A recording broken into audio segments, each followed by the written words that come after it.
জামায়াতে ইসলামীর আমির ডাক্তার শফিকুর রহমান বলেছেন, আমরা চাঁদাবাজি করি না, চাঁদাবাজি কাউকে করতেও দেব না। শুক্রবার সকালে পটুয়াখালীর বাউফল পাবলিক মাঠে উপজেলা জামাত আয়োজিত নির্বাচনী জনসভায় তিনি এসব কথা বলেন।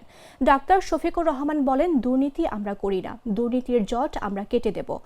দুর্নীতিবাজদের কোনো ঠাঁই এখানে হবে না। মামলা বাণিজ্যে আমরা ঘৃণা করি।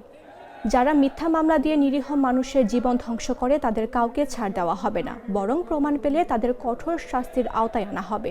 তিনি আরও বলেন, এ দেশ থেকে আর কাউকে ব্যাংক লুট করতে দেওয়া হবে না। শেয়ারবাজার লুণ্ঠন কিংবা উন্নয়ন প্রকল্পের টাকা আত্মসাৎ করে বিদেশে পাচারের সুযোগ থাকবে না।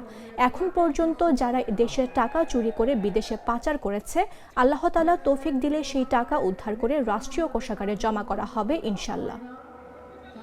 আমরা কাউকে করতেও দেব না।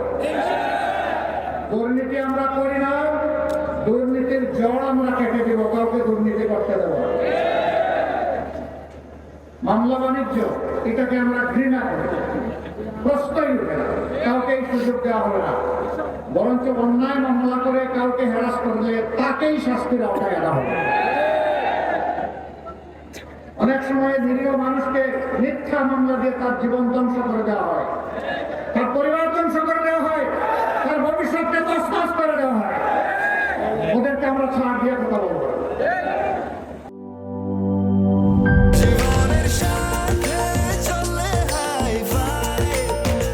স্বাস্থ্যকর অল টাইম ফ্যামিলি কেক, সব সময় অল টাইম হেলদি লাইফ।